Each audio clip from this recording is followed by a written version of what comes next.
none. Greet the Reaper for me. Try again. You're not trying to escape, are you? Better luck next time. Nice try.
It all happened like I knew it would. A single drop of source magic. And, like flies to honey, the monsters swarmed. The rebel panicked. The carnage began. And the magisters pointed their fingers at me. Just as I'd planned. I was shackled and collared, and sent to Fort Joy.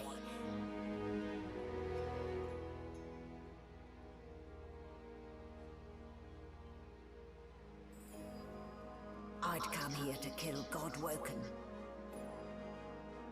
But instead, I became part of their story.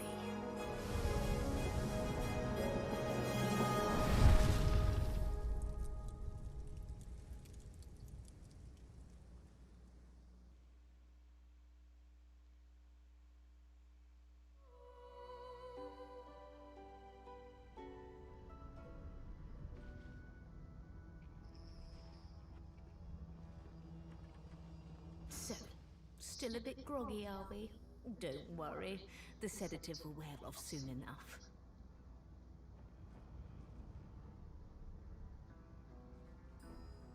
Easy now. No need to hurry. Get your bearings and report to me upstairs.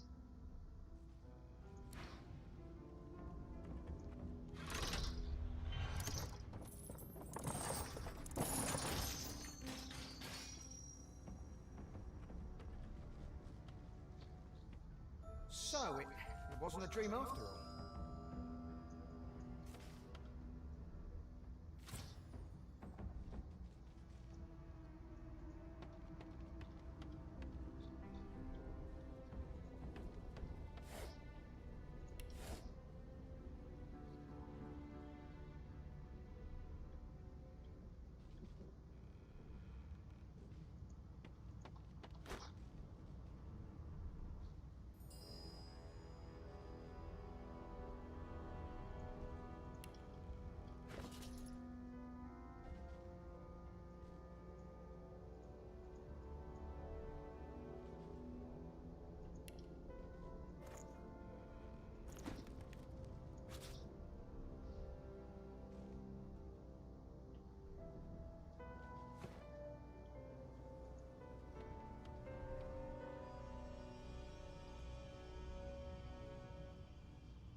An animal sty.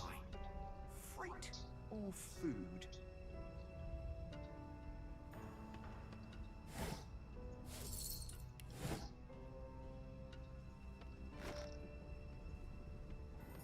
Shaking her fluffy coat, the sheep eyes you balefully, her rectangular eyes like letterboxes to the void.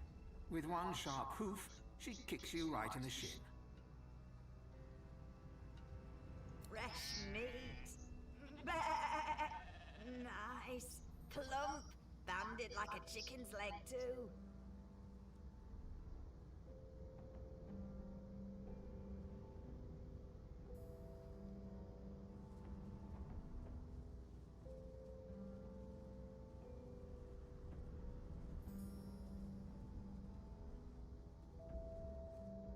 The depth of unamused ennui staring back at you from those ovine eyes is startling. Are you referring to the ballerina? Oh, so funny, so funny. With two shakes of her stumpy tail, the sheep turns away from you to peruse her hay-filled manger.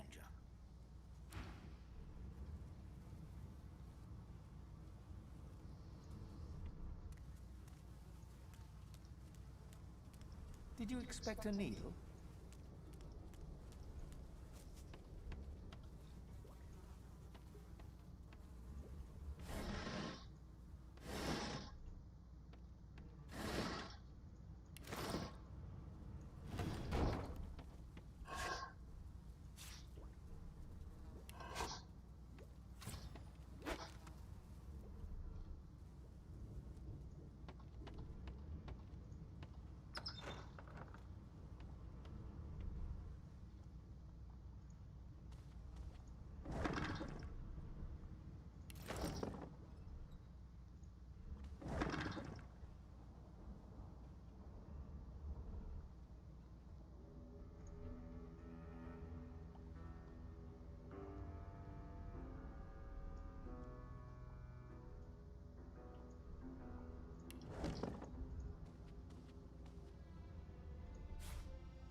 This floor plate triggered something.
Magister Guard snorts and sniffles as he sleeps. You're almost impressed that one man can make such a phlegmy racket.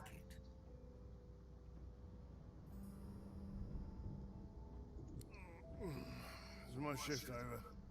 You here to relieve me? Oh, wait, you're no Magister. You're a sorcerer. What are you doing here, filthy elf? Choose your words carefully. My fists ache to meet a new face.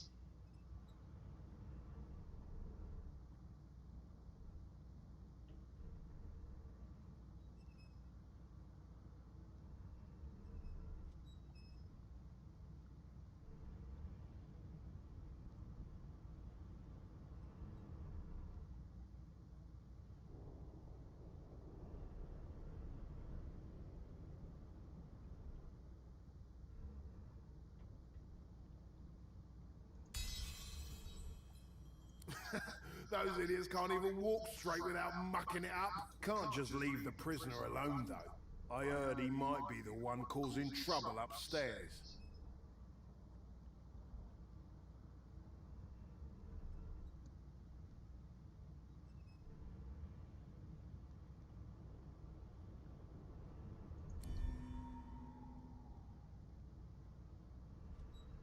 If it's all the same, I think it's best he comes with me.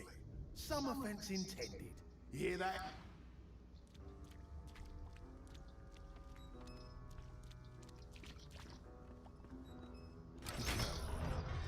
And keep your hands where I can see them.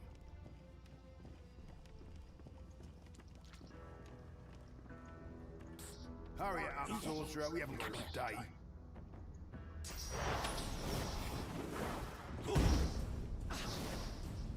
That's one problem, so. A dead Magister. Somebody will have to Stroll.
empty.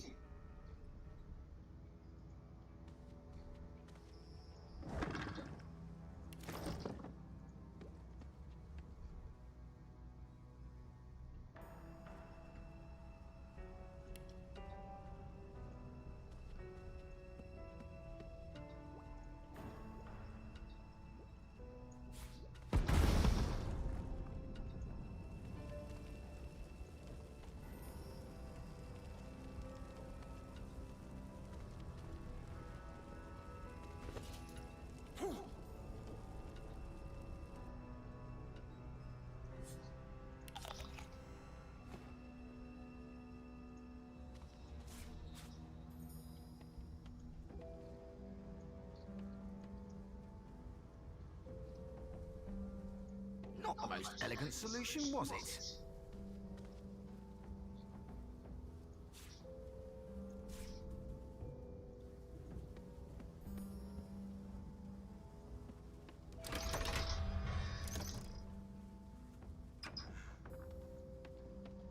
And I'm back where I started. Nowhere to go but up.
Everything's spick and span.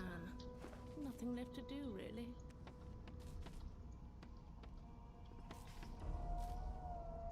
There you are. Not too tight, I hope. The collar, I mean. Oh, not to worry.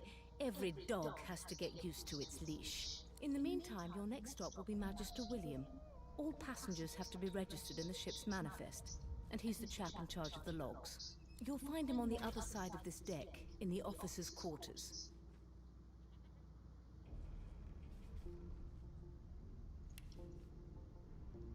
It seems as though there's a blood flow. That can't be natural.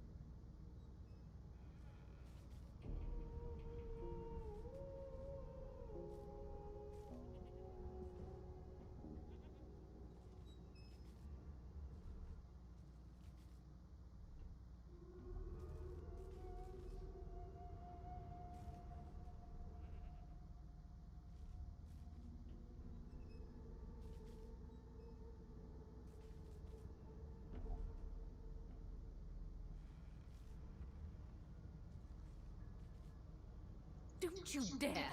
If you violate the virtue of my carpet, I'll do a good thing worse and put a collar around your neck.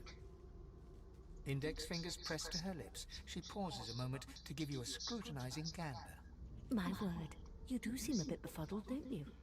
Perhaps I was a bit too generous with that sedative. Oh, well, I'm sure you'll soon gather your wits. Most likely. Eventually. In the meantime, all you need to know is that we're en route to Fort Joy. A new life awaits, and if you're a particularly good boy, perhaps a cure as well. An end to Source. For good. It seems as though there's a pattern. That can't be natural. Why, for my peace of mind, of course. Why don't you try casting one of those Source spells of yours? See what happens.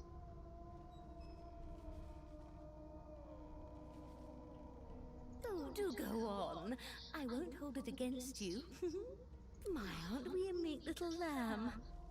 Perhaps I needn't have collared you at all, though it does look darling on you. So let's just leave it on, shall we? Because to answer your question, what this collar does is this. It makes you unable to cast Source. For your own peace of mind, of course. Yours and the whole world's. She frowns and peers at you closely, resting the back of one hand on your forehead and taking your pulse with the other. Delusions such as these are rare, but not unheard of. I recommend a cup of mulled wine and another night's sleep. Is he? Oh well. Some... That can't be natural.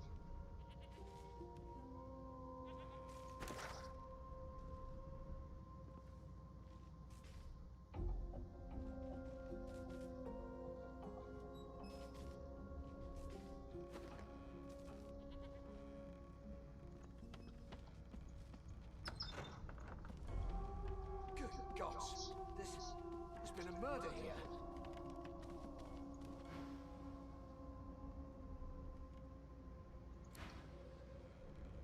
Ugly sight, isn't it? Burns me up this happened under our protection. We're extremely lucky no Voidwalker followed the source that did this.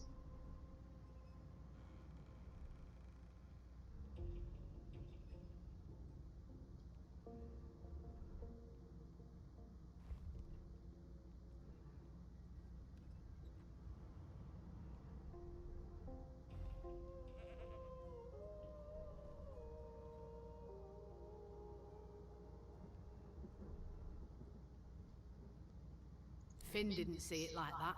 He was desperate for us to help him. Tooth will find out who did this. She looks up at you with a mirthless smile. I was on duty in your room when the murder happened. You were asleep, though. You're one of the only indisputably innocent people on the ship. Unless you can commit murder in your sleep, of course.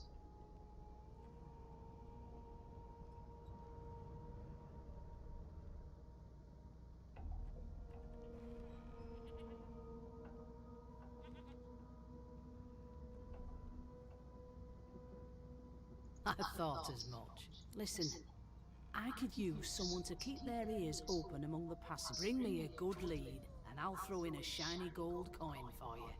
How about that?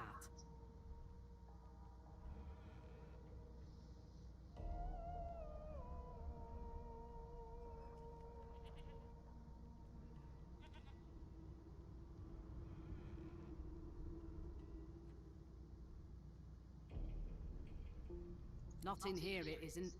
You let me know if you hear anything. Whoever did this, Now where did I leave my calipers?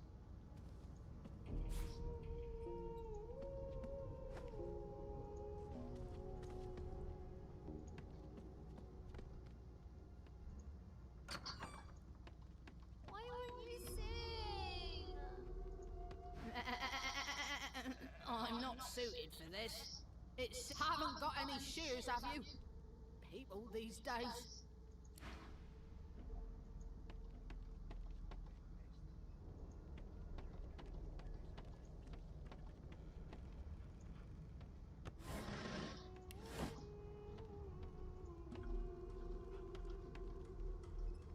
Ah, there you are. Husband.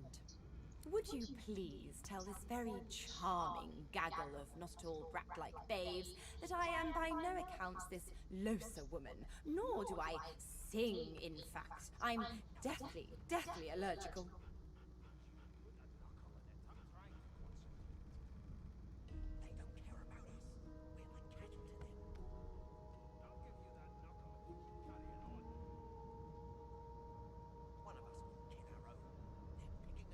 Oh, they're not so bad. At least not when they're treating me, Madame Josephine Gribble de Peeb, with due deference.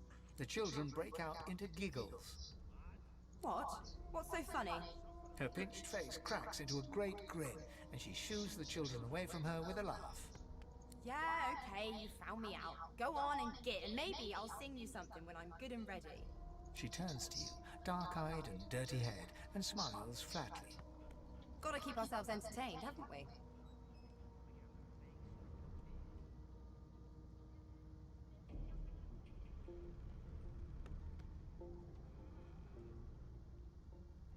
You presume right.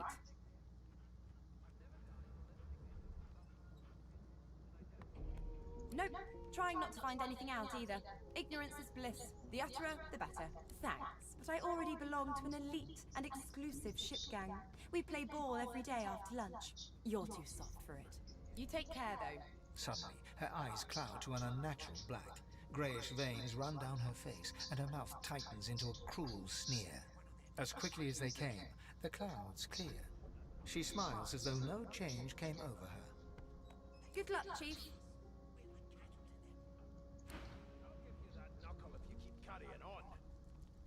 One of us wouldn't kill our own. They're picking us off one by one. Can we just skip to the... My mum doesn't like elves, but I have a secret. When I grow up, I'm gonna be an elf. She'll get used to it. What are you trying to hear anyway? You look a little bit elfish. Maybe your daddy was an elf. My dad... Classify this slop as food. I've seen more appetizing things coming out of plague-stricken pigs. There's nothing else I can do, Your Majesty. Turnips and water are all I was given. I don't like comedy. Well, you aren't here on my list. Scram, eh? We're trying to catch a killer here. There has been a murder. You! Sorcerer! Blood? No! Go! Don't you get saucy with me when you... Well, well. What have we here?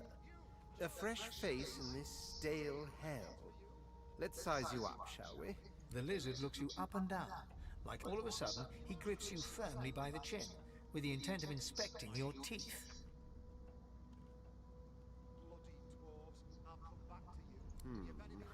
There's some discoloration, but I've seen worse.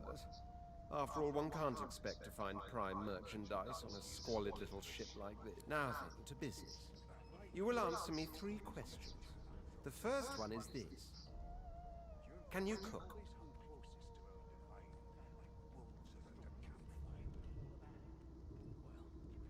Ah, music to my beleaguered stomach. On to the second question. Can you knit, weave? In short, tailor? Yes, I can tell from your vagabond chic. A bag is as good as a... On then to my final query. Have you the ability to administer the upkeep of one's personal appearance? The delicate art of cosmetics is what I'm after. One of us wouldn't kill our own. They're picking us off one by one. The very basics, then.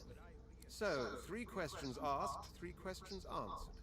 Let's evaluate. As per your own testimony, you can cook and groove still. Beggars can't be choosers.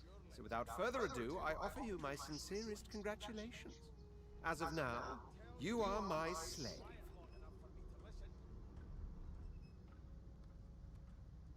Never thought you... You should probably come to terms with the fact that you've half a mind, full stop.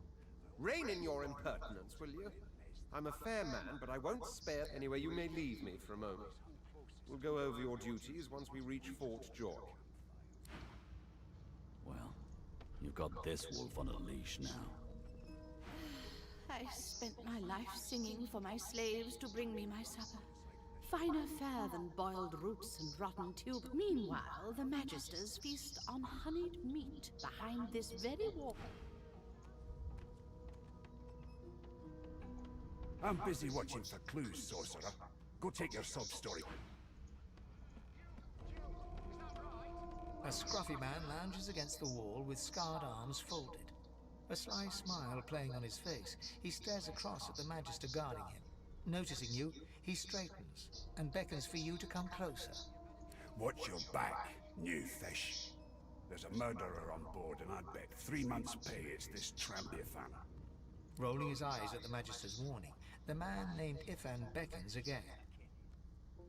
He leans in and adjusts your collar with a sharp tug, balancing its weight so it no longer presses unpleasantly on your neck. He winks. Pinches less that way, right? Hocking a phlegmy gobbet in your general direction, the sullen Magister settles back to his task of glowering at Ifan. And now, you.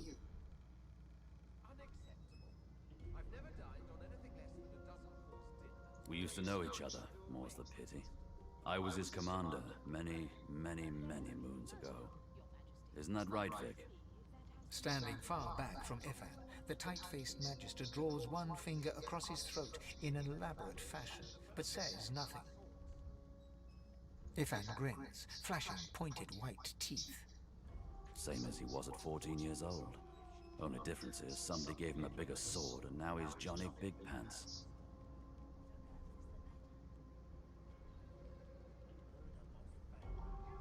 No.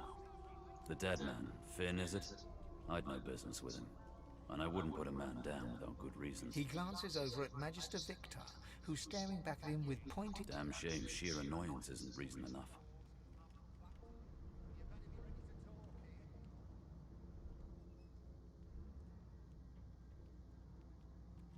The Joy, I've heard a lot. Nothing good. No surprise there, since wonder if we'll get to meet the Ringmaster himself.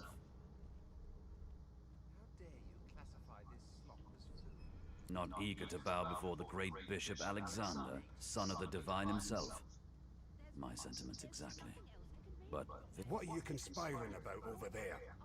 You, elf, what's your name? Oh, don't mind him. Vic's just got a bee in his bonnet. And that bee is me. Name? There has been a murder, Your Majesty. Maybe that has the Magister's more concern than your appetite. Don't you get saucy with me when you clearly don't know the first thing about sauce. It was one of them. I know it. Magister Victor looks at you suspiciously, then scrawls something illegible down in a tiny notebook. He scowls at you as he stows the notebook back in his voluminous robes. Away with you, at once. Ifan performs an elaborate pantomime of keeping quiet, one finger in front of his lips as he leans back against the wall. Can we just skip to the part where I... Ifan raises his eyebrows, but shakes his head at your attempts to communicate, glancing sideways at the... What? Didn't make it clear the first...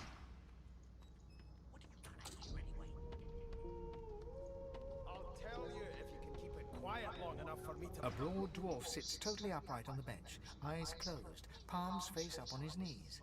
His beard is a cascade of meticulous plaits, each one braided through with golden medallions. He raises an eyebrow as you approach, but doesn't open his eyes. Listen up, boy. You hear that? Unacceptable. I've never dined on anything less than a dozen-course dinner, and I don't intend to do away with the custom. The ship, of course. There has been a murder, Your Majesty. A wave of sound washes over you.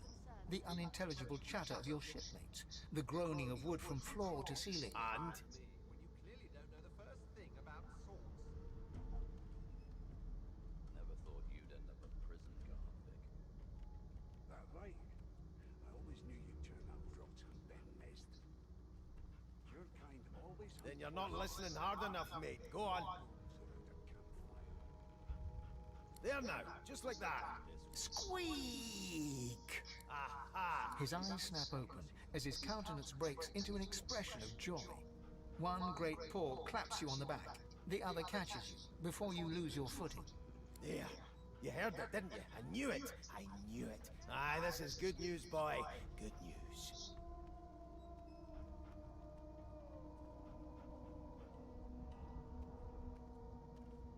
It's the wheel. The wheel. Don't you see, you beautiful idiot? Squeaks whenever the helmsman jerks it clockwise, which means we're heading east. Burn my beard. That means if we've been traveling for, yes, only 10.34 nautical miles to Fort Joy. As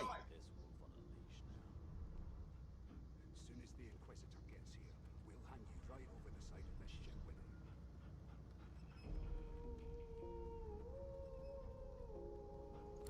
No indeed, boy. But that ain't my final destination. The dwarf leans back from the table and strokes his beard, gold medallions jingling merrily. His eyes roll over to you. That'll be all. Thank you kindly, boy.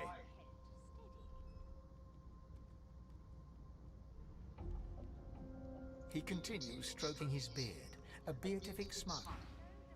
If you'll be pardoning me, I'll be... Did you see the body? They ought to let you taste a bit. Maybe. How dare you classify this slop as food? I've seen more. The elf is reading a volume of Cranley Hubert's famous encyclopedia. He looks up. He reaches out and examines your face, tugging at your ears and prodding. He sits back and returns to his book, flicking quickly from page to page, completely oblivious to your presence. There has been a murder, Your Majesty. Maybe that has the Magisters more concerned than your... It is simultaneously too detailed and insufficient. I know the beginning of this tale and the end, but I am rather missing the middle. Tell me, what do you know of our world's history?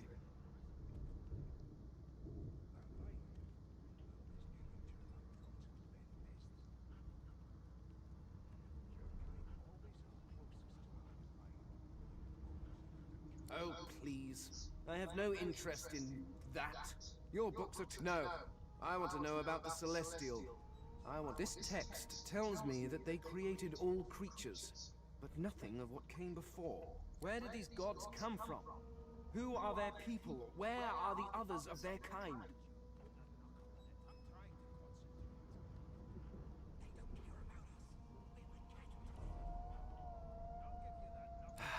Of course you don't have any useful information. Now please, run along. I have a world to decipher. No amount of pestering will get the elf to take his... Here to register, sir. Good, good. You faring okay so far?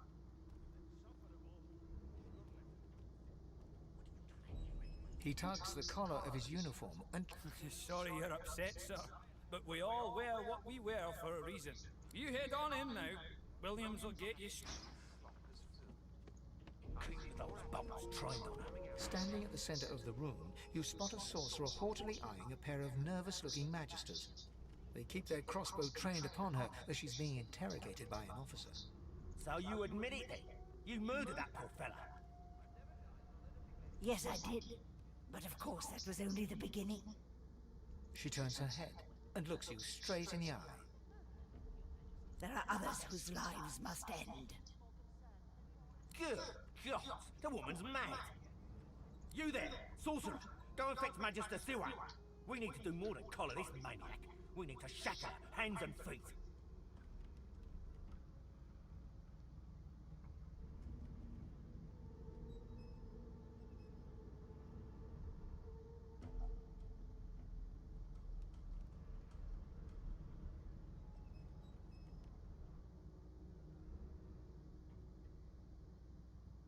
It means your journey draws to a close. Do stick around for its finale, though, because... She reaches for her collar and simply removes it. I'm just about to create a scene. Subdue her, men, quickly! If she casts Source, the Voidwoken will come. She smiles with wicked satisfaction. Precisely.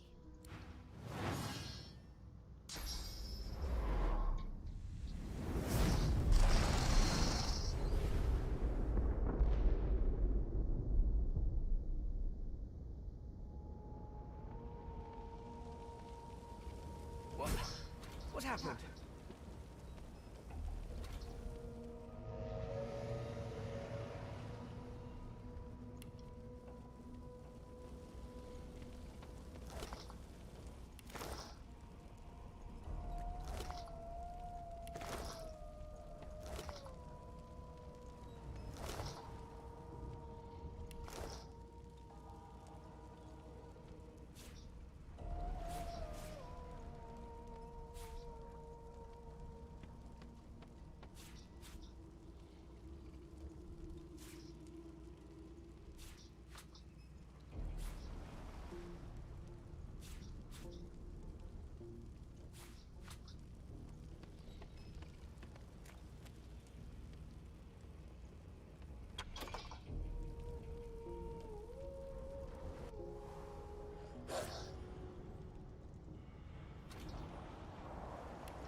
The hound paws desperately at its snout. It winces as it draws blood from its wet black nose and continues scratching.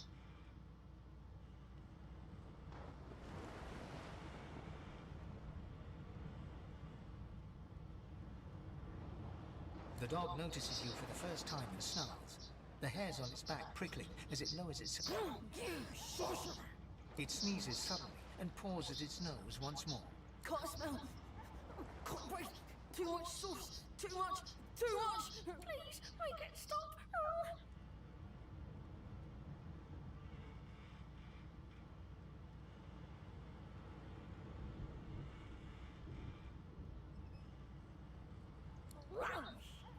The dog whines and continues pawing at its nose.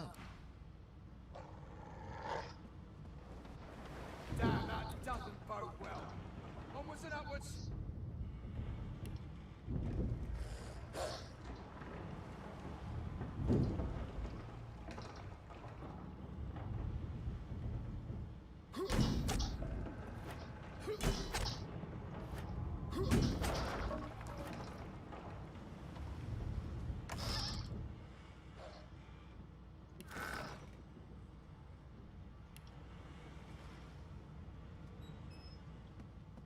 Gods!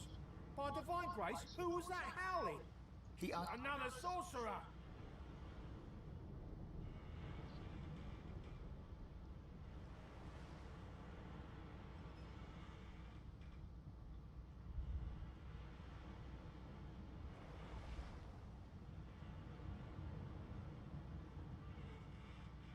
Even if I knew how to rip that thing off, I wouldn't. Some crazy banshee comes screaming through, and now we got void bugs swarming up top. Saw it coming, I did. Sorcerer mutiny.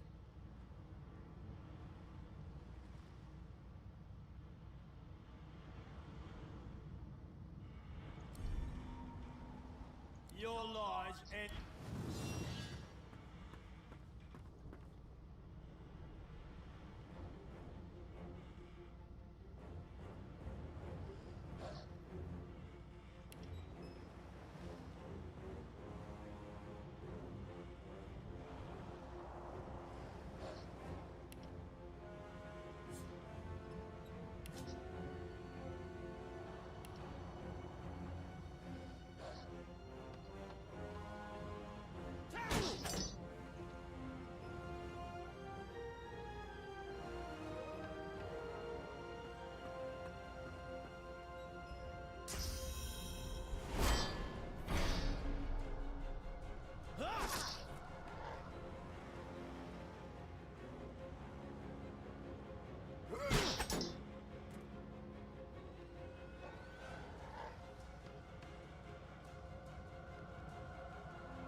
The hound paws desperately at its snout.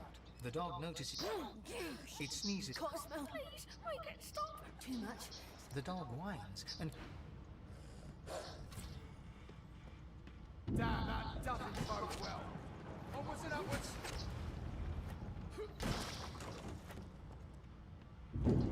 Thank gods!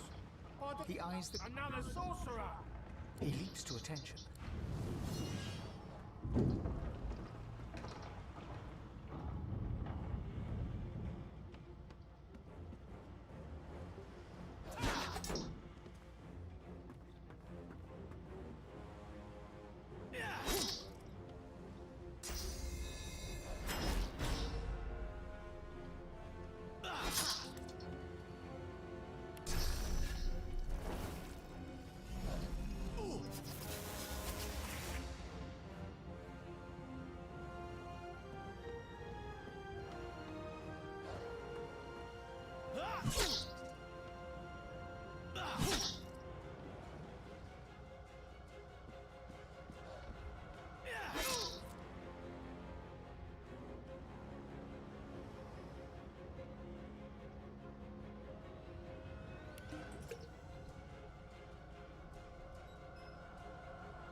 And you thought Rivellon was flat.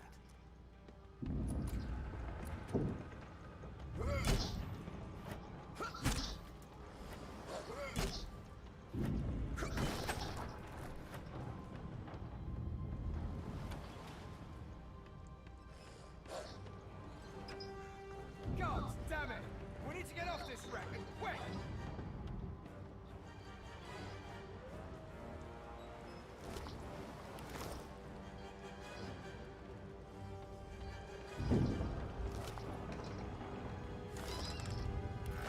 Not long before this thing snaps into splinters!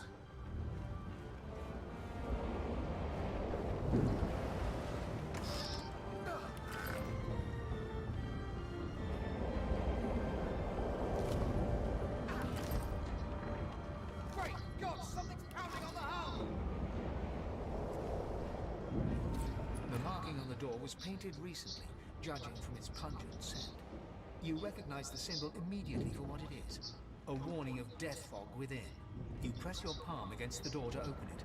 The wood feels neither cold nor warm, but simply grey. The color drains from your hand, and you are left numb.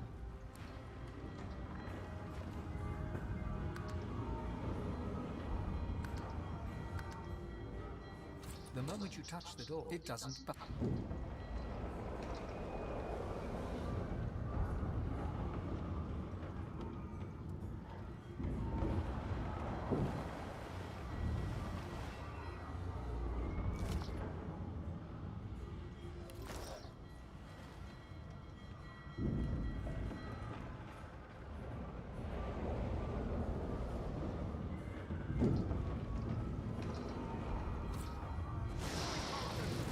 Strike it down or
yanks at one of the nearby ropes to no avail. Said there were other people down there. You see those tentacles, kid? It's time for getting the hell out of here.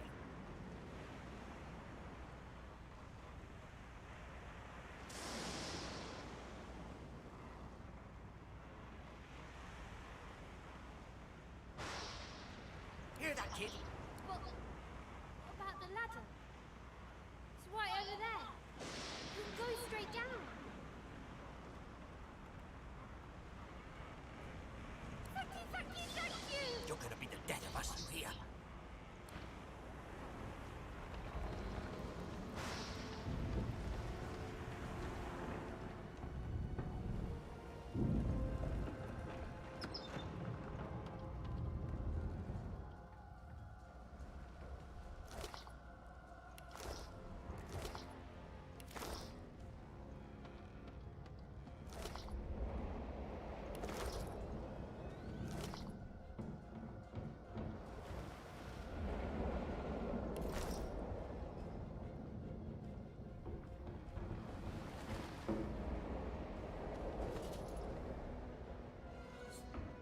As the dead man's flesh slides down your throat, you feel his consciousness enter yours. His memories are yours to experience. You are Finn.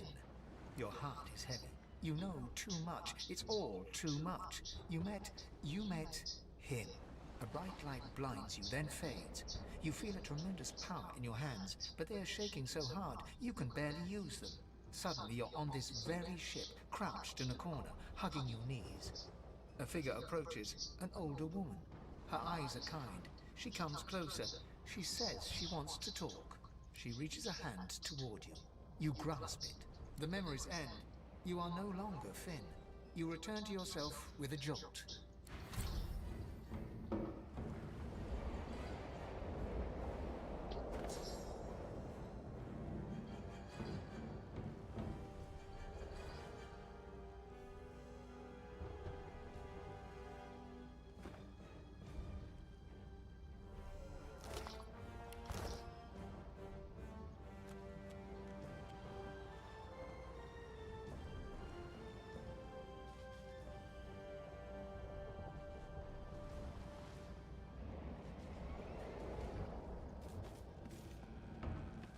The Magister lies on the floor, unconscious and bleeding.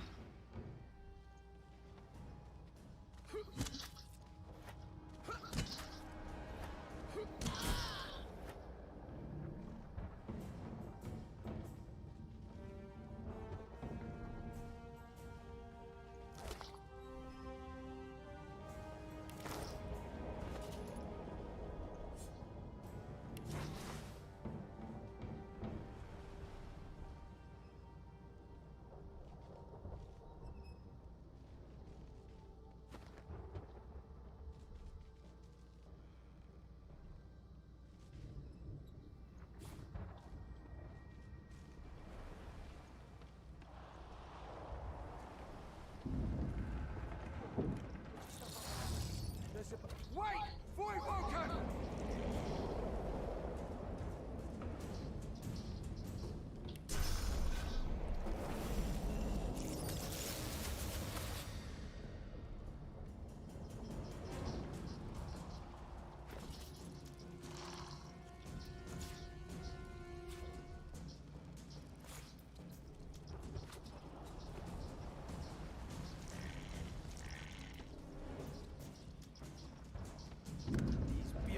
Bugs won't sink the ship on my watch.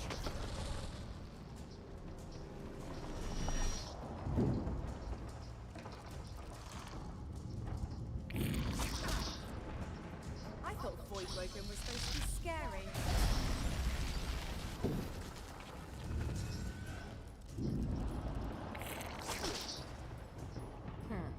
Let the games begin.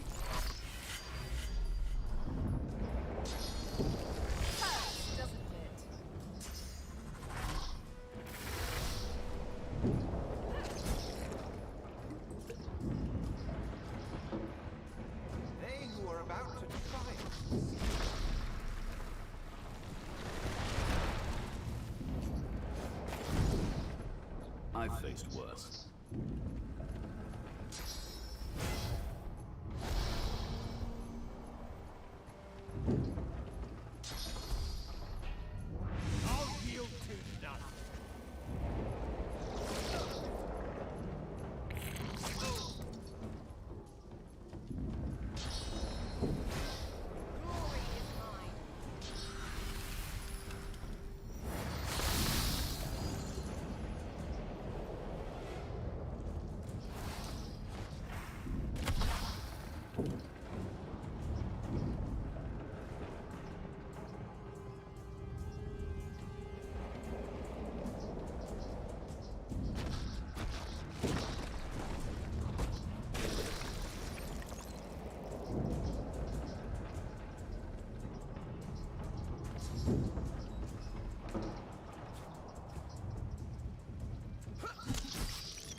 You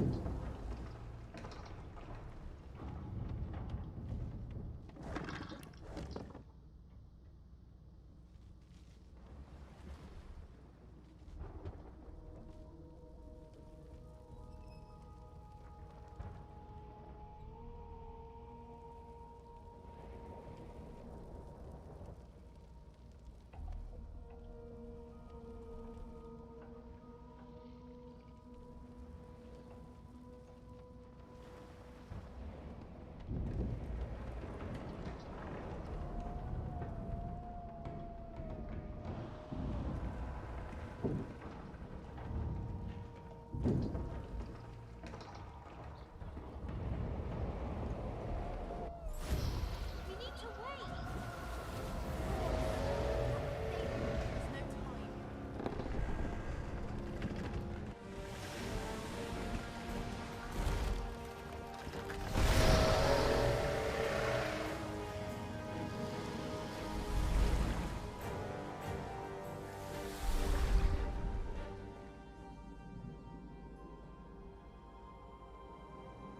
I have plans for you, child. Rise.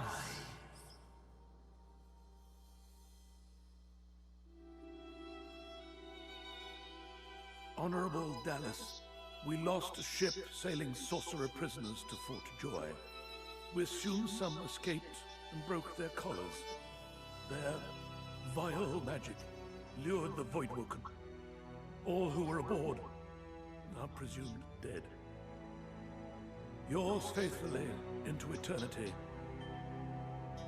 High Judge Oriven.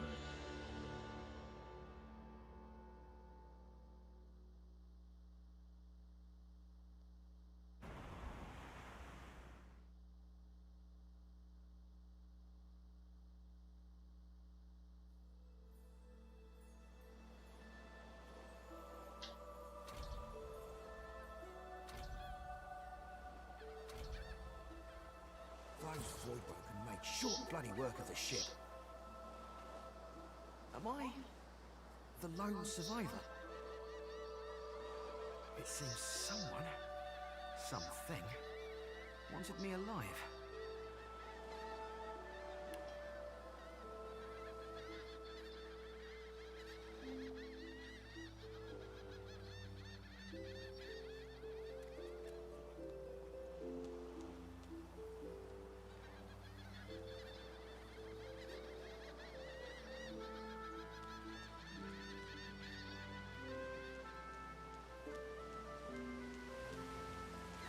The child has a small mirror in his hands. He holds it up at angles, inspecting his eyes, his chin, the crown of his head. He spots you, and his arms snap to his sides.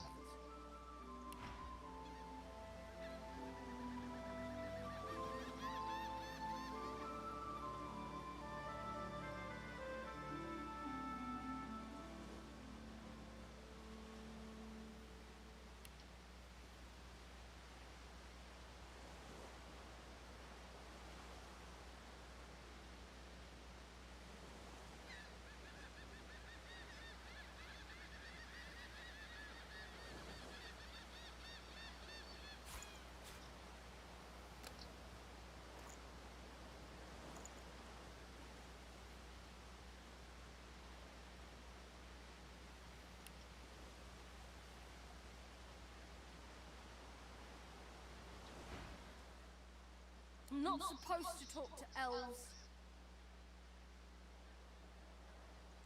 Well, elves eat people and their pets. Elves don't know the alphabet.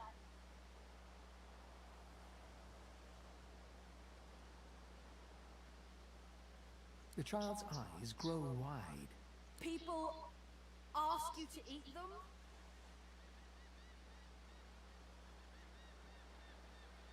Really? Neat. Are you a sorcerer? One of those guys that brings the bad void things here?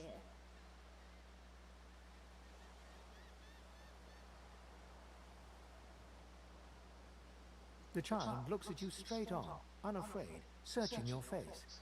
He lifts his mirror to his nose, closes one. I don't see any source on you or me. I guess they're wrong or crazy.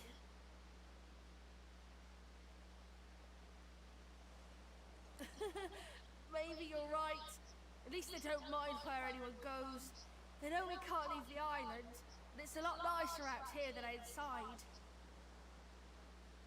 But you didn't die. Guess I am, but it's just normal to be scared. Nowhere isn't scary. There isn't anywhere safer. That's what I mean. You'll see.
Voidwoken.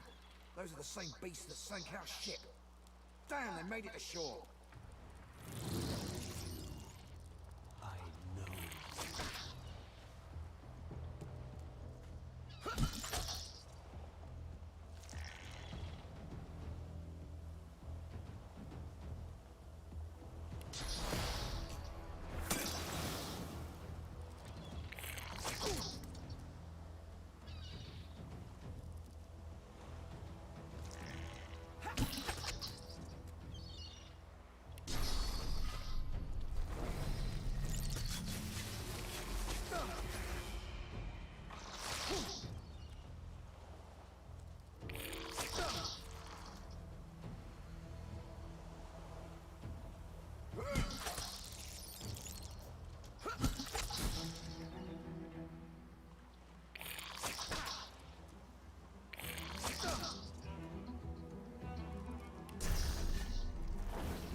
Collars were supposed to keep those things at bay.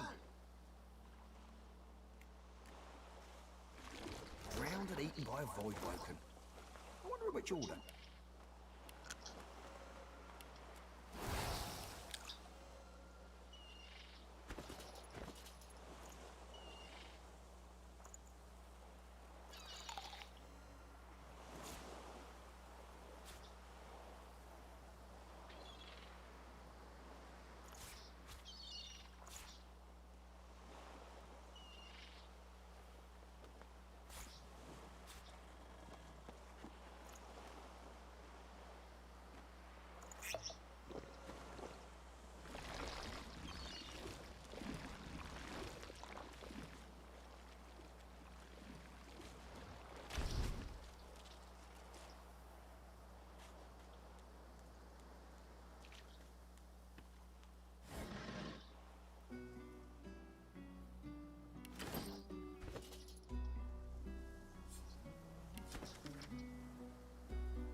Here, Quercus. Another giant.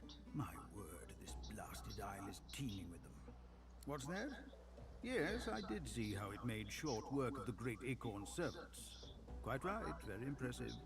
But that is no reason to trust it. Giants like that destroyed our forests. They are the very reason the great acorn is returning in all its wrath. What? Dear me, have you taken leave of all 6 of your senses? You would have me use this giant for a shield? Why would I... Oh, I see. You cunning devil, Quercus. Of course, if it defeated the Great Acorn's vile servants, it can do so again. We need only follow in its big, wide shadow and be safe.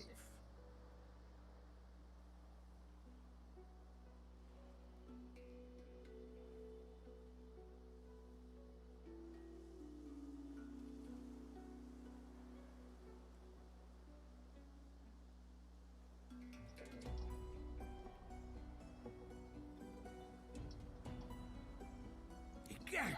It speaks our tongue, Quercus! What do you mean a good time for introductions? You know full well who I am, you silly old cat. The great Solora, grandest of the... Oh, introduce myself to the giant! I shall do no such thing. You give away your trust too easily, my dear steed. No, we will have the giant march. In time, we'll see whether it deserves our confidence. Now, onwards! Shield! Venture forth, post-haste. The great acorn waits for no one. Our shield speaks, Quercus! Prick up your phantom ears. Dear me! It has... Why, speak! Shield! What are your queries? A giant body, but no... Surely, even the tall folk know that Rivellon was bare before the great acorn fell from above and seeded the Irwood, covering this land in beautiful, perfect forests. Beautiful and perfect until the giant races, no offense, realized they could use it to build their houses and fuel their fires. They carved the Irwood up, and the forests shrank and shrank. None of the original wood remains. But someday, the great acorn will fall again. The forests will be reborn, and the giant races will be wiped from this world. At least that's what I hear. Oh, Quercus, it wants answers. As if it is the first creature to ponder the big questions of the universe. What tree did the great acorn fall from? Where did that tree come from, if not a greater acorn? Could you build a nest great enough to store the great acorn for the winter? Some questions have no answers. Quercus, why is that so difficult to understand? The great acorn will come. It will destroy the world, and squirrels will reign supreme forever.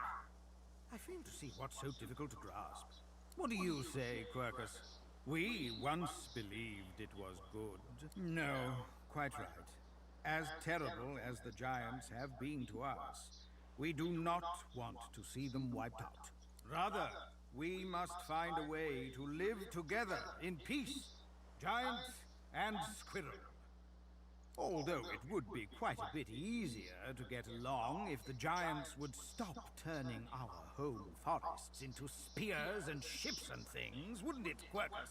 Perhaps the shield will let them know as much.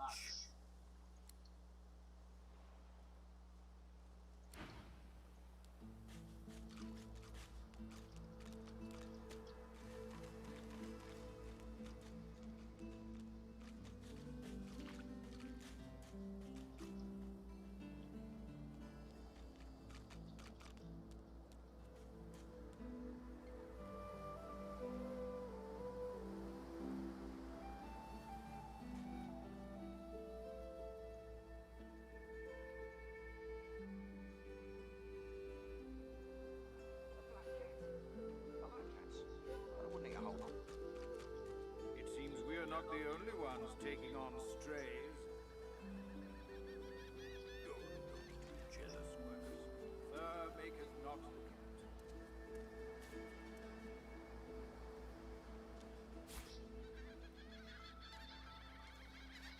Hey, mister. It's a lot nicer here than that stinking boat, huh? I'm sure glad you went back to save the others. Saw one of them wringing out their tunic at the shore a few hours ago. Say hi for me.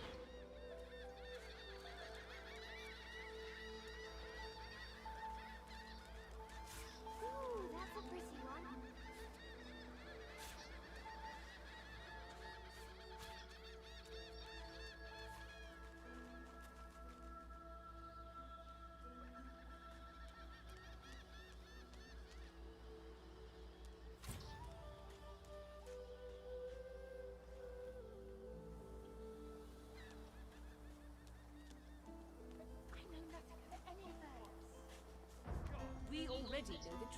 Stay back, sorcerer, and stay silent.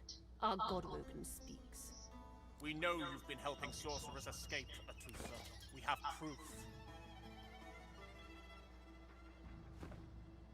I'd sooner cut my tongue out than lie to you, Alexander.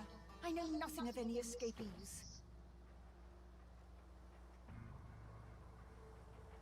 If you can tell the Godwoken no more, your tongue is of no use. Cut it out. This can't be serious, Alexander. Come! You should know by now to obey your superior, Magister, whatever she may ask. Atusa pinches the tip of her tongue with 2 fingers and brings her dagger to its root. Her eyes squeeze shut. Drops of blood form against the dagger's edge and quickly fall to the ground. She groans. Stop! My father, may his soul rest in peace, would be disappointed in you, Atusa. To think you would lie to his only son, your bishop, and your friend these many years.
The fate of our realm hangs in the balance. If you will not help us save it, then you will help the Void destroy it. Dallas? Yes, Your Holiness. I believe we're done here.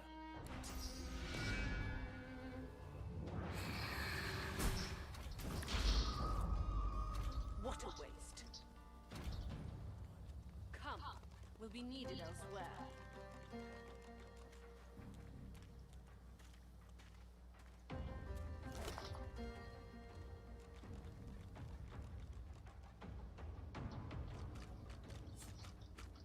A single name throbs across your brain. Verdas, Verdas, Verdas. He must escape. He cannot die here. He cannot.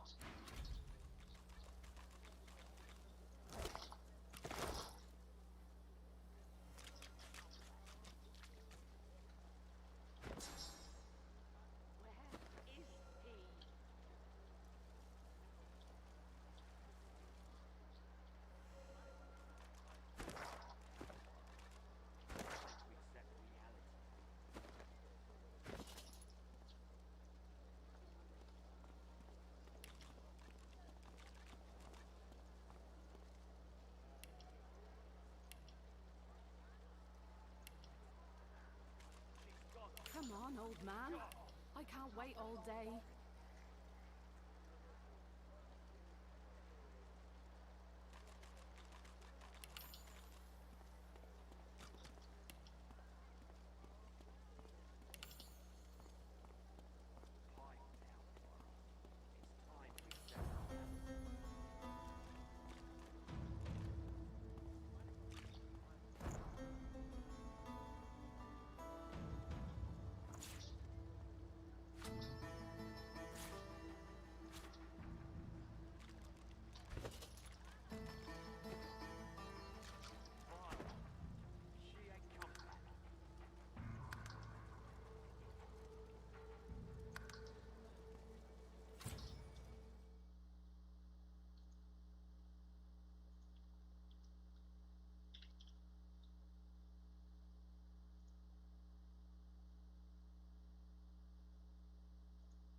boss muncher.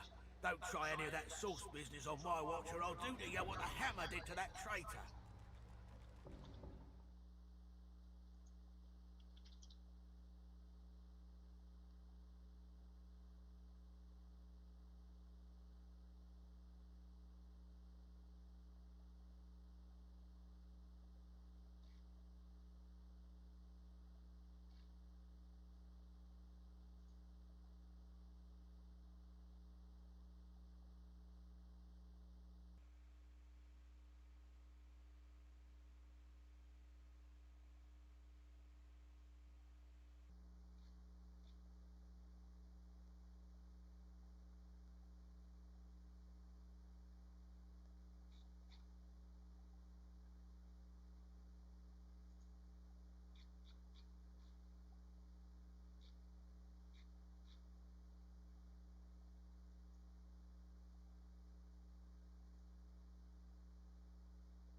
They say the human mind is like a sponge, constantly absorbing new information.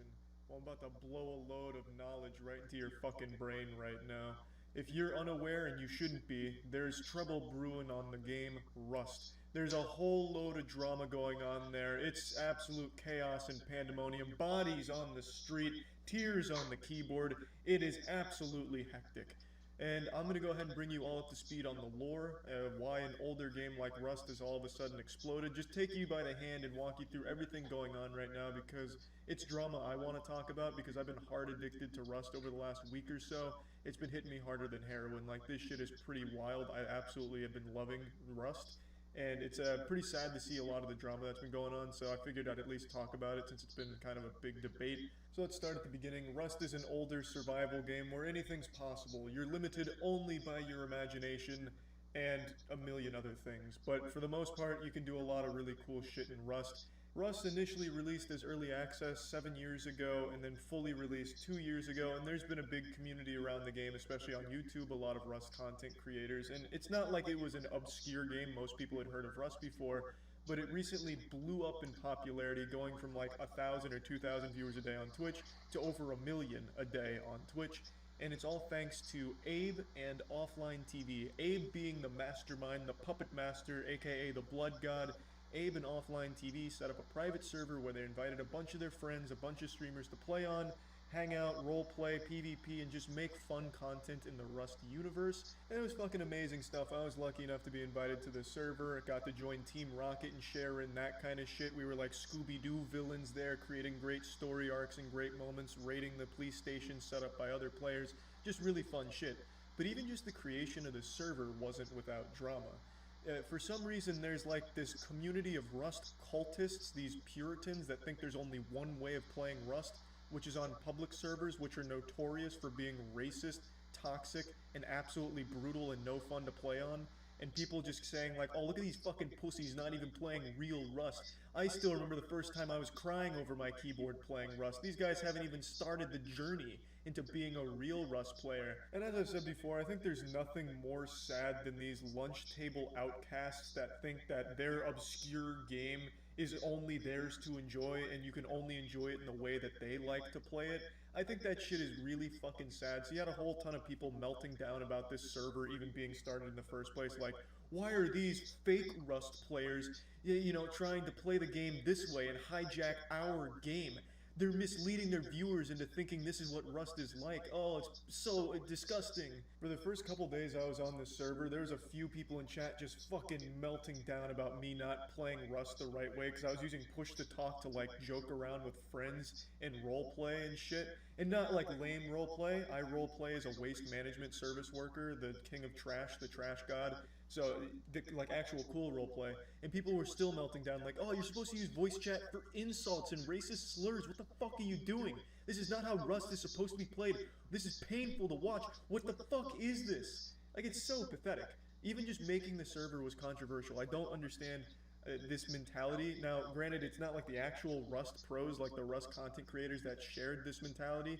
a lot of the Rust content creators are in the server and having a lot of fun. It was just like pretty much exclusive to Rust professional spectators or people that have like 200 hours in the game, all spent hitting a tree in a public server and dying repeatedly as a naked person on a beach, that think everyone has to have that same experience with Rust. It's just sad shit. They're like Pain from Naruto. They've experienced so much pain that they just want to distribute it to everyone else in their fucking game. Sad. Really garbage shit. But the actual drama started pretty recently, so as the server began to expand and really blow up on Twitch, invites became more frequent and more people were being added to the server. As the floodgates were opening and the legs were spreading wider and wider until the vagina was fully agape, inviting every player that even had an interest in Rust into it, a lot of problems began to arise. Now, that's not to say that the server was without drama before a lot of people came in, because even in the first couple of days there was trivial drama and shouting matches in game where, you know, some people were joking, some people weren't. XQC would get mad, or at least he'd seem mad, and people would get upset at that, and you know, there was definitely some drama, but it didn't really start to blow up until a lot more people came in. And that brings us to today, where Charlie sits semi-chubbed in his chair talking to you about Rust drama. In response to so many people going to the PvP server and so much going on, Abe created a second server more focused on RP, but still mainly PvP. It's 70% PvP, 30% RP. On that server, that's where I have my waste management empire, where I run around collecting trash with a garbage truck. And on the other server is where I live my double life as a Team Rocket assassin. So there's a purpose for both servers, but the second one is much more exclusive and more focused on just making some enjoyable, goofy content. And the first one's that more cutthroat, coming for scalps, blood, sweat, tears, cum, titties, flying all over the place, gore, and hurt feelings everywhere. And in that server is where the drama begins, the genesis of all Rust drama. With a lot of big egos clashing in this Thunderdome, there was bound to be a catastrophic explosion of drama. So what really set it off is a couple of Rust veterans camping in bushes and killing people on site, just mindlessly murdering people in the streets without any attempt to communicate or make fun content out of it. They would just sit in the bush and kill people, hoping to make them mad, which would then be used for their YouTube video views. At least that's the narrative that's been going on. I wasn't in the server during that time. I was busy doing the actual important shit, collecting waste and human fecal matter on the other server. So I didn't see that firsthand. I've only seen the clips and some of the VODs. But these two events, it's like the assassination of Franz Ferdinand. These two events led to a whole fucking war on Twitter, on Twitch, on live stream fails about whether or not these Rust veterans, you know, did anything wrong. Because to the Rust professional viewers, that's just how they've always experienced the game. So to them, there was absolutely nothing wrong with just sitting in a bush for fucking 30 minutes, waiting for someone to ride by on a horse and just shooting them on sight and then looting them. That's normal to them. But to a new player that had no chance of fighting back and who doesn't even have that experience in the game, that's just fucking not fun. Like, that's just absolute dog shit. There's no fun to be had there. So it's been a huge debate, like, why are they getting punished? Why are people mad? It's just Rust. Learn how to play Rust, you pussies. And there's two sides to this argument, but there's a wrong side and a right side. The wrong side is the one that says they did nothing wrong. Like, when you go into the server, it literally just says, please just don't mindlessly kill people. Like, when XQC and Team Rocket would roll into a place, there was a whole story.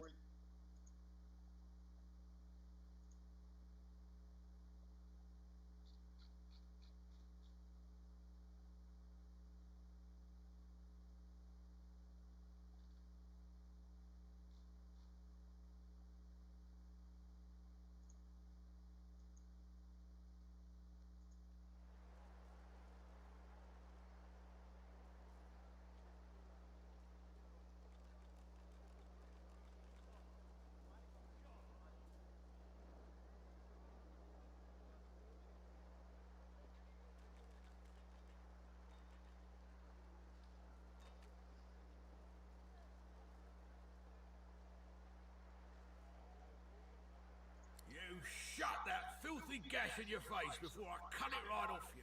You're all the same, you sorcerers. Don't recognise what's good for you. She's gone. Gone. The cat's eyes are clouded and grey, but it stares at you with acute intensity. What? How did I get... Hey, stop following me. What? No, that can't be. I can't... Hey, stop following me. Huh? Yeah, fine.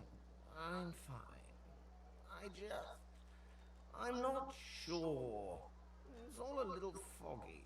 The cat opens his mouth as if to speak, but his eyes lose focus, and with a jerk he turns away from you.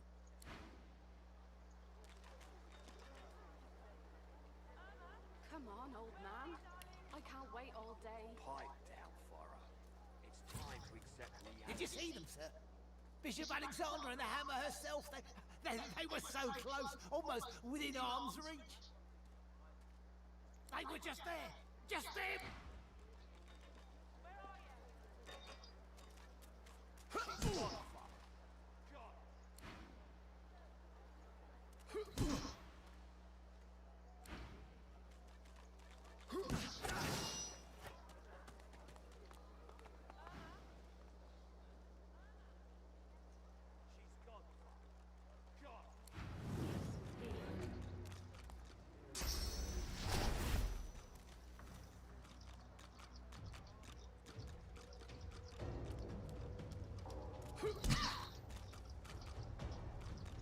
I told him I'd known exactly.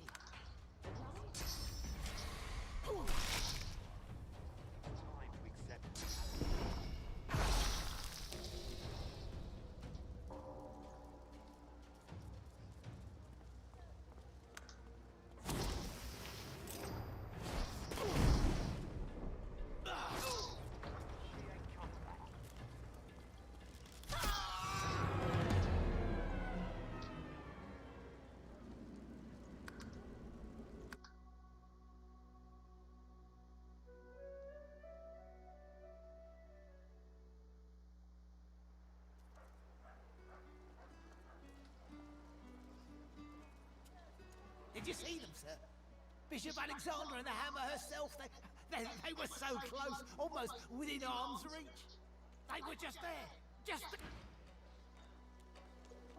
Come on then, Lexi. Hey up.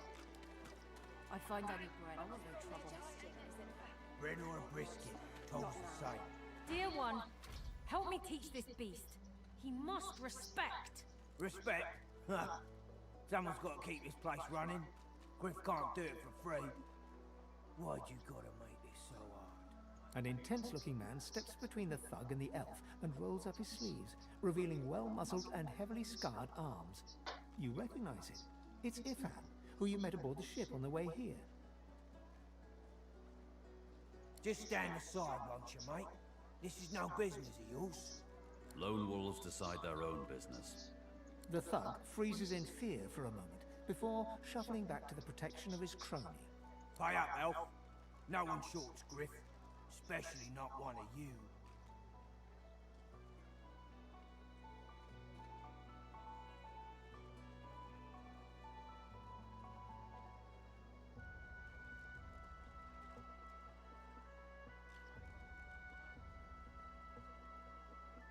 I ain't gonna say it again. No, never. If you want her, you'll have to get through me first. You elves always want to do it the hard way, don't you?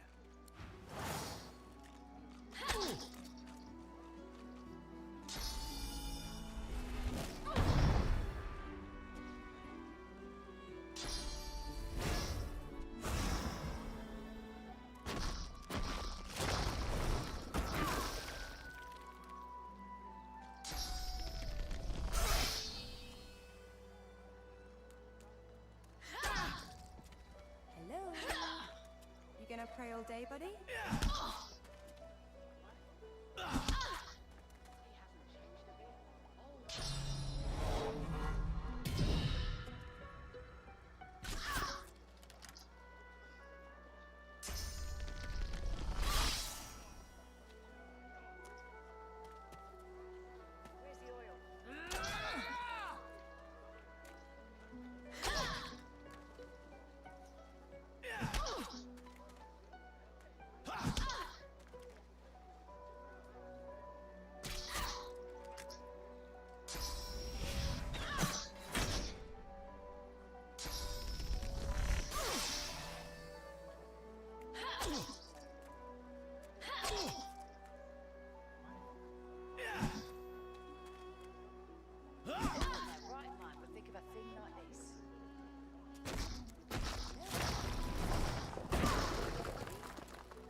into the dark with you.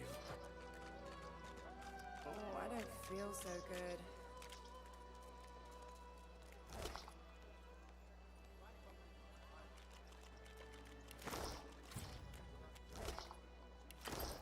Ifan rolls his sleeves back down and casually wipes some blood from his cheek. He nods at you. The shadow of a... Could have used some help back there, I'll tell you that. But all's well that ends well. Say. He stretches out one rough hand to shake yours. He grips your hand tight as a vice and shakes it. Say, you don't look all that busy now that we're safely on dry land. I could use someone to watch my back, and it looks like you could use someone to... I've just got a small errand to run. And then I'll be looking to get the hell out of here, while I've still got a neck to collar. How about we stick together until we get out of this place?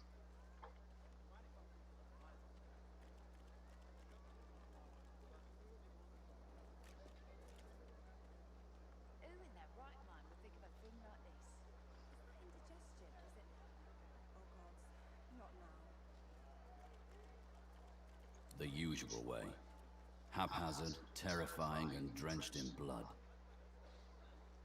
2 heads are better than 1. And when push comes to shove, 4 fists are better than 2, right? Everyone needs to make a living. I make mine running errands. The little black cat trailing you hisses at him, hair raising a ridge along its back. Without batting an eyelid, the man rumbles a lupine growl. The cat hides behind your leg, mewling.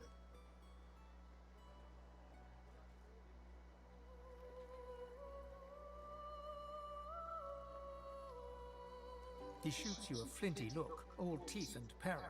Lone wolves only share such information with friends. Are we going to be friends? He grins, sharp teeth glittering in the midday sun. So, before we hit the road, it's best if we decide battle strategies up front. Should keep more of our blood in. Survival's my main priority. I'll use every trick in the book to keep us alive. But if a wayfarer's not what you're after, I've got other skills. What do you need?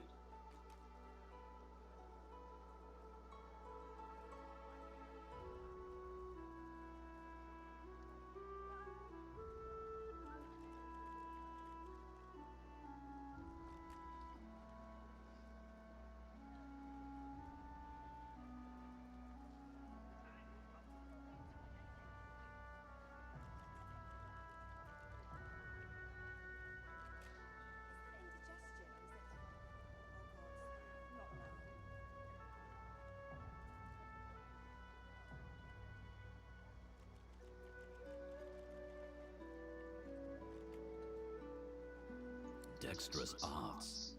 What are you looking for exactly? A tapestry embroiderer?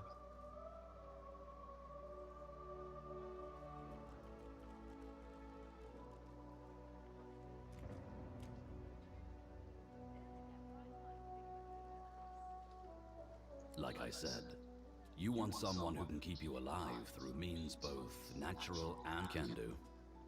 Onwards. He scans the horizon for threats with one... Right you are. Lead the way.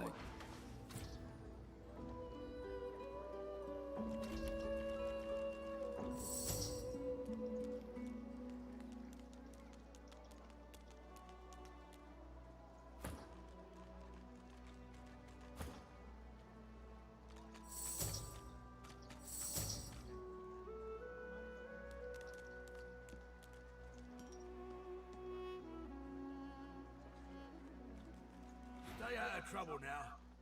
Bishop's the son of the... And the hammer's a solid sword. Don't... When you give up the dark, they're working on a cure for you even now. During the time of Lucy, when we lost him. Oh,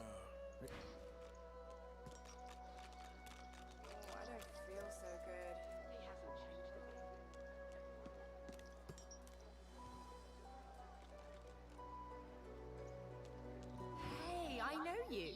Losa, the dark-eyed jokester you met aboard the ship, waves enthusiastically and dips into a mock elegant curtsy. Back then I was Madame Josephine Gribbles de Pube. You. Glad to see nothing like a nice tentacle slap across the moor to set the tone for the week, eh? How'd you escape?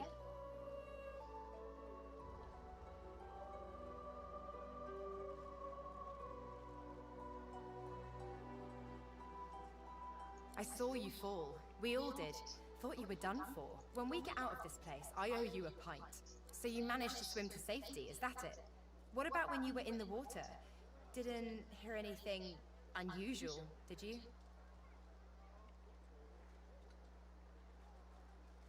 I heard the same thing. Do you know what this means?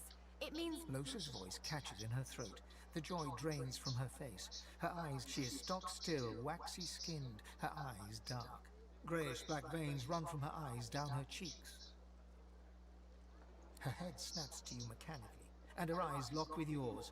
Dark pupils dilated into light suddenly flashes back into her face. The grey veins drain to pinkish flesh, and her whole body relaxes. Anyway, what were we talking about?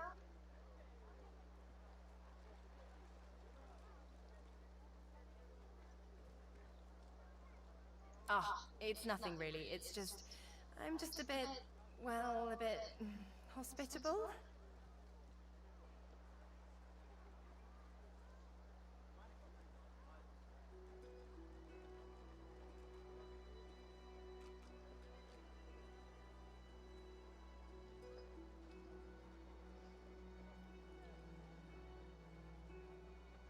Ha! What I mean is, look, you've never been a host, right? That's because you're like a clump of leaves on the side of the road. That ain't bad, though. I'd give just about anything to be... But I'm a roadside inn. Red door, flowers out front, like a goddamn gold star inn for the disembodied.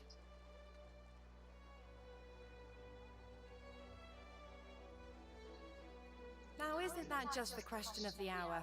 I can't be sure just yet. I'll be surprised if it's a demon. Definitely not a sprite either. Maybe a spectre, but I wouldn't bet money on it. So, how are you enjoying the joy?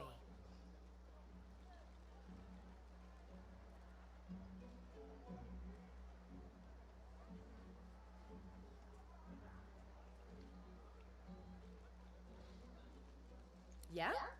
I was just thinking the same sort of thing. So, you want to check this place out together? Strength in numbers and all that. It does, right? Before we head out, I've got more than a few tricks up my sleeve, so you'll have to pick which one I'll pull out if... when. Lately I've been into the enchanting arts, but I can shoot, slash, summon, steal, whatever your little black heart desires. So, what'll it be?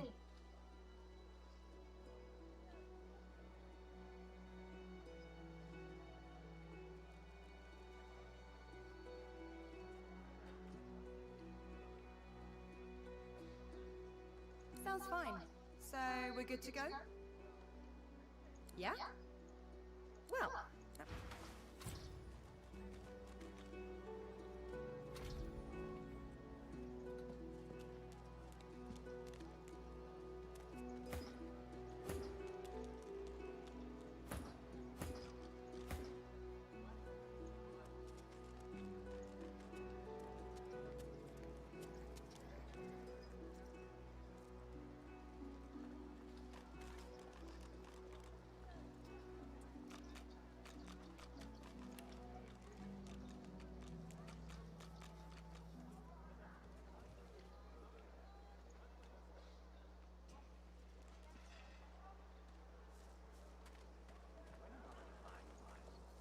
So this is for joy.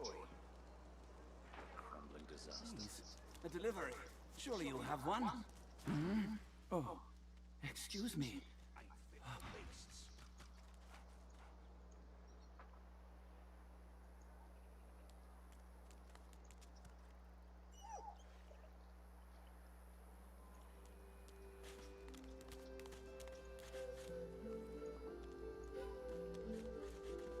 The old dog looks up at you but doesn't lift his greying head from his paws.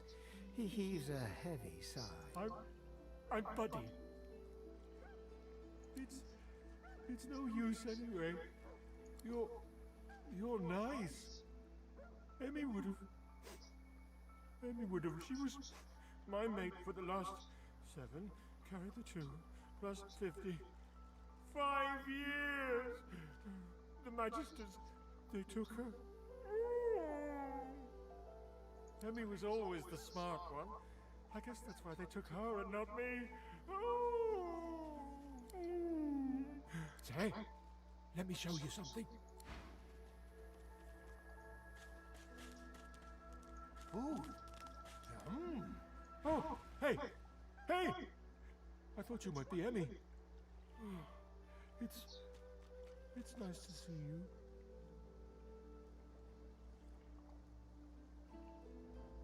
I think I love you. Not too far from here, but she was taken by a guy in a white robe who smelled horrible. Like lots and lots and lots and lots and lots and lots of dogs. And also a little like dead people. He dragged her to the big castle just there. I'm so worried about her. Key? What key? Oh, the key! The Magister who took Emmy dropped it when he was walking away. Did someone say Emmy? If you find out where it leads, if you...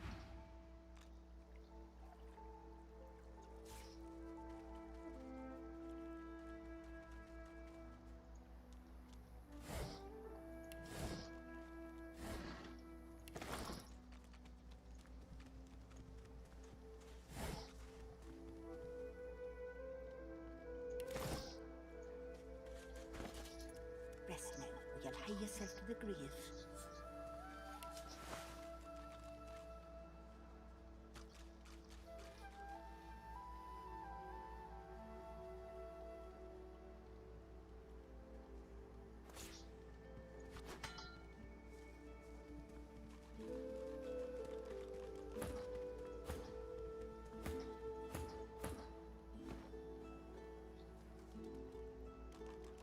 Rest now, or you'll The hie cat's yourself- eyes are clouded and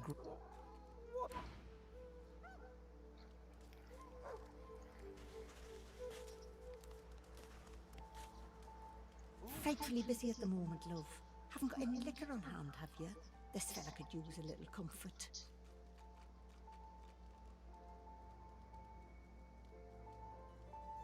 Why, look at that. Just what I ordered. Ain't you a peach, love? And old Dean here'd thank you too if he could. Poor fella over there crossed one of Griff's card sharks and got a club to the skull. Don't to be sure, but I'd like to ease his way out.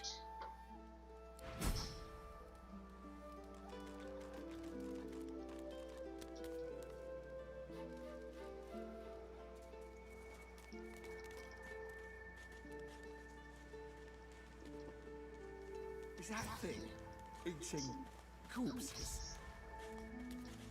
the creature heaves through lips gummed with human gore. It turns to you with great effort, pain apparent in every movement, and madness screams from its wide, bloodshot eyes. You. Quite lost. Quite lost. Careful, or they'll cross your wires.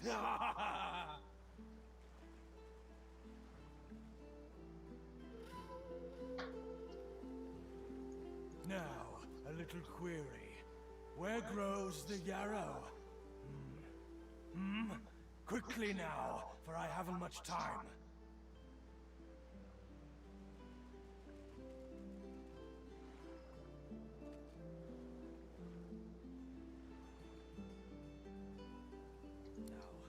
Now, or didn't you hear me? Where grows the yarrow? Dire, and for you too, if you want to keep your top screwed on and your wires in a row. Do you hear me? Ugh! Where does the yarrow grow?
The cat's eyes are clouded and grey, but it...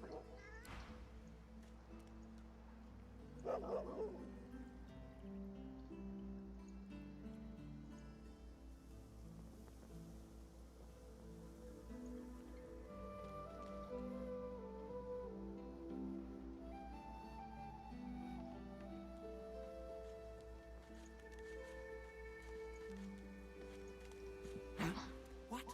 But I was... It was... Please, tell me. Tell me.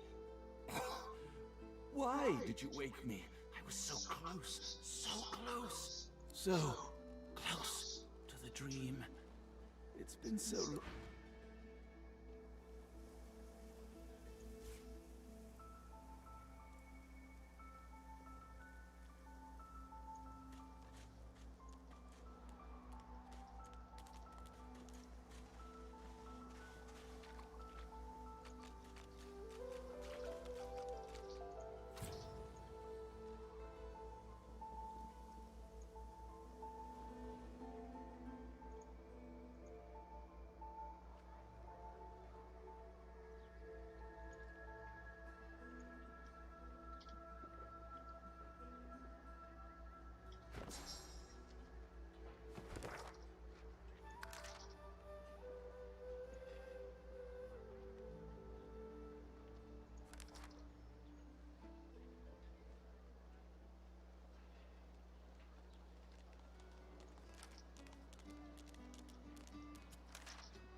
Bad luck to let one of them I crosses salute off. you, Puss.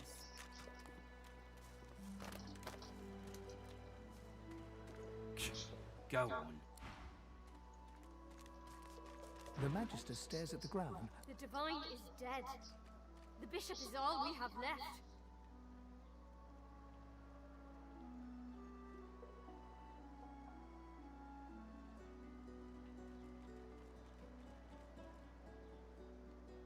I'm not surprised you're bitter. I heard what happened in the Elvish homelands. But we need a Divine now more than... She pauses for several moments. I do wish Alexander would ascend sooner rather than later. They say his powers are not developing as they should. They blame the Voidwoken. But we need his powers to develop so that he may banish the Voidwoken. It's quite the pickle.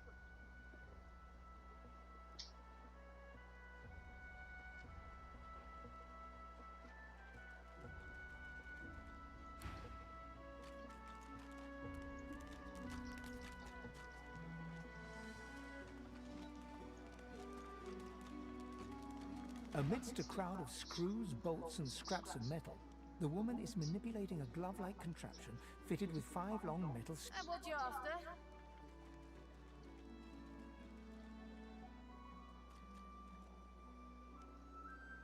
I ain't. Just see. She looks up. You looking to buy standing? This never knew it. She nods. You looking to buy for you? Hell no. That's for me to know, and you to get out of my face. Buy or shove off. All manner of things. Have a look.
the oil?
You there. You just arrived, isn't that right? Are you quite alone? It's just, I've a proposition. So in that case, listen up. You must think me mad to approach a stranger, but this I've been here a long time. Longer than anyone else. But I have a way out of here. Are you interested? Attaboy. Who wouldn't? The plan's simple. Completely foolproof. I have a spell that I can use to teleport you right... There's an artifact that you can use to teleport me out of this place. Then I can use my spell to free you in turn. This item, though, it's in quite an unfortunate... It's found its way into a nest of crocodilians on a secluded beach nearby. Here, give me a map and I'll show you where to go. Not enough to trouble a fine spec get that artifact. And you and I are as good as free. So, what's the news? Hurry, eh?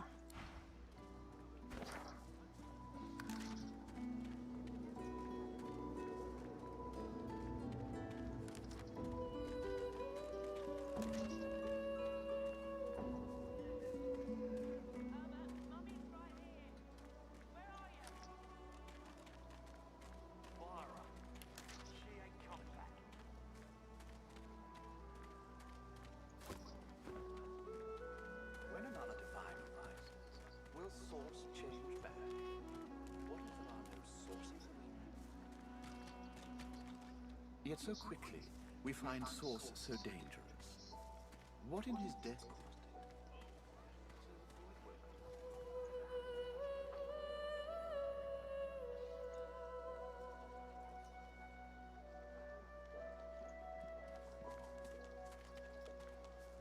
The woman looks up as you approach. What do you need?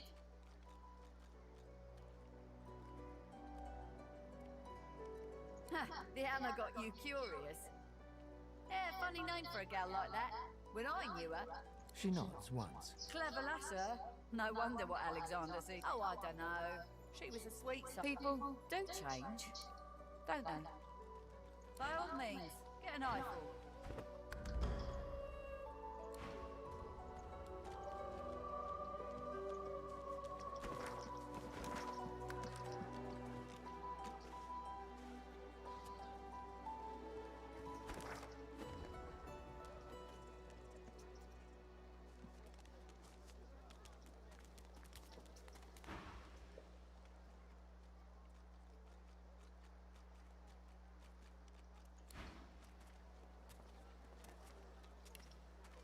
The woman looks up as you approach, wiping her... What do you need?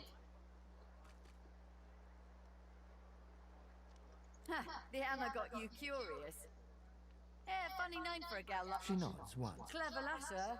No wonder what Alex... Oh, I don't know. People do change, don't they? By all means, get an eyeful.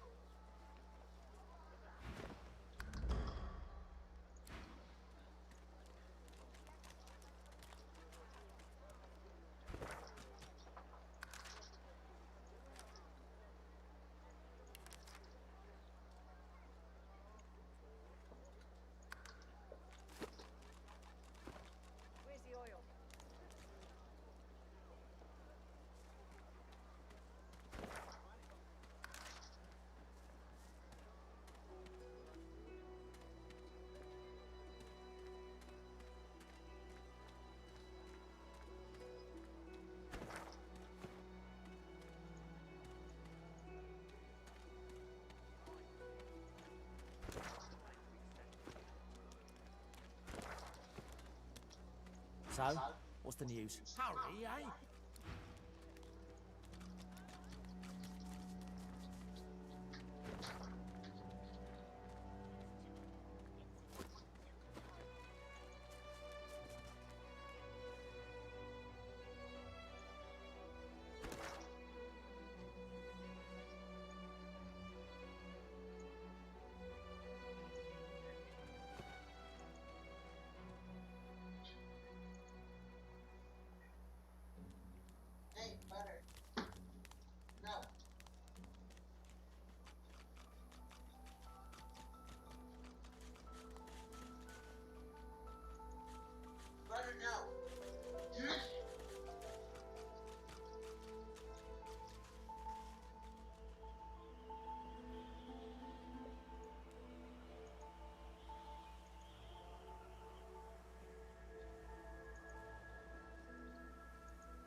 The woman is scrabbling at her throat, as though she can hardly breathe.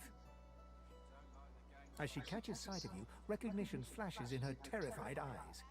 She drops her hands from her throat and starts hyperventilating. Ben, Nest, Ifan, Ben, Nest, you killed them! You killed them! He killed them all! Murderer!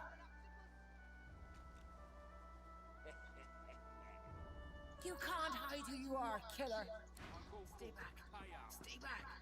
Keep that monster Bednest away from me.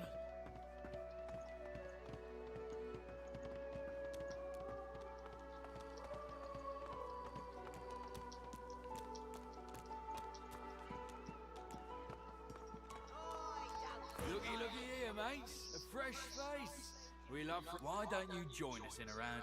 Chuff to you. You glance at your hand. 2 purple monarchs. Quite the hand, Freshy. Unfortunately, 2 is less than 5, and that's how many purples I've got. I'm sure the red soldier. No, You're about as pretty as the south end of a northbound baboon. Pay up. We'll see about that, Freshie.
Send us your children, your supplicants, and we divide.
Pensively, our shield looks down upon us. Ask away, shield. Indeed,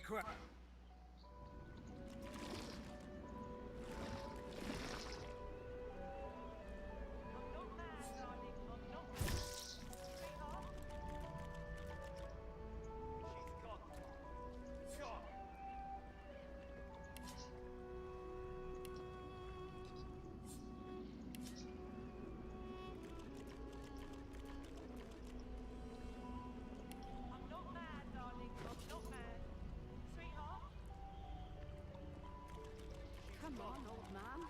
I can't wait all day.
Stay back. Stay back. Keep that monster bed nest. Say, I don't know any elvish ditties. Got nothing spicy enough to keep my mind off this. Don't break it.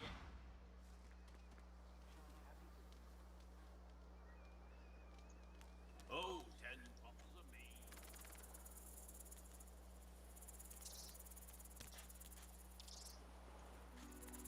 Ha!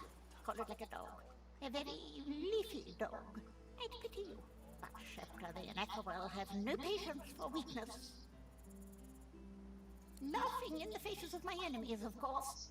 Little do they know, the most powerful sorcerer the world has ever known scuttles on their very shores. But of course, they'll happily dump your maggot-ridden corpse into the sea when they're through with you. This power is my birthright, same as yours, but one of us has grown to astounding heights and the other has sunk to depths too humiliating to describe. Pity.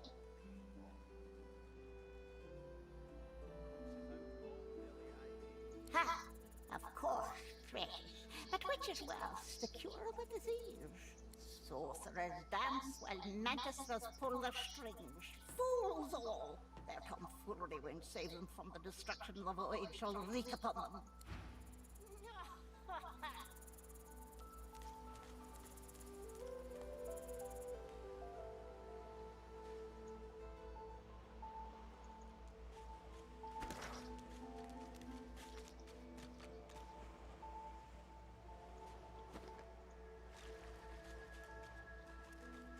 The woman looks out on the gently lapping waves.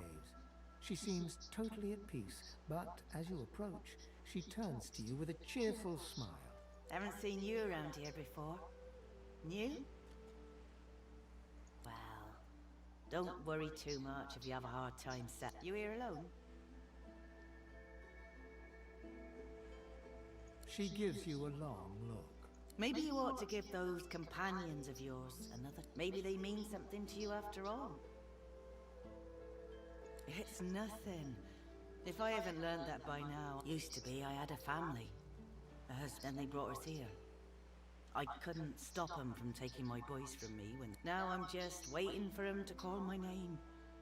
Waiting and remembering. Thank you kindly, sweetheart. Listen to me, bubbling on. You run along now, darling. You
The old king Brachus watches the horizon. The statue responds.